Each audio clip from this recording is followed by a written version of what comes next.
At least 14 people on Bali in Indonesia have been killed in what officials say are the island's worst floods in a decade. Torrential rains triggered severe flooding across most of the island, causing rivers to burst their banks. The rain has now stopped and water levels are receding, but rescuers are still searching for survivors.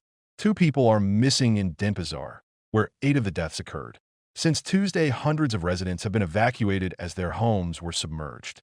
Major roads have been shut by landslides and at least 2 bridges damaged. People here were shocked. The flooding was so bad. Bali resident Tasha told BBC News Indonesia, "I thought Bali had adequate drainage." The provincial government has declared a week-long state of emergency. President Prabowo Subianto expressed his deep condolences for the flooding in a statement on Wednesday.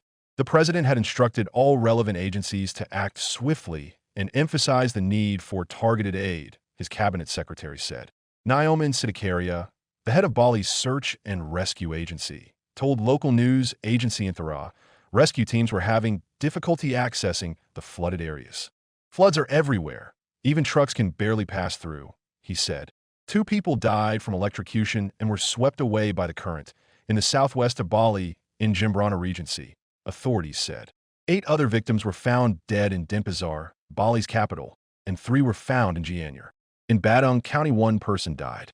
At least 85 people have been evacuated to temporary shelters in the Jembrana district in Bali southwest, while in Denpasar, 2 buildings collapsed.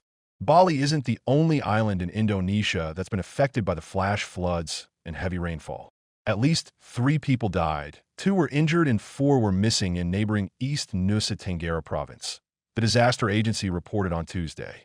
More than 385 millimeters of rain in 24 hours was recorded at the climatological station in Bali. Popular tourist areas have also been badly affected, with hotels and businesses struggling to cope with the disruption. Officials in some areas say rubbish clogged drainage systems, making the floods worse.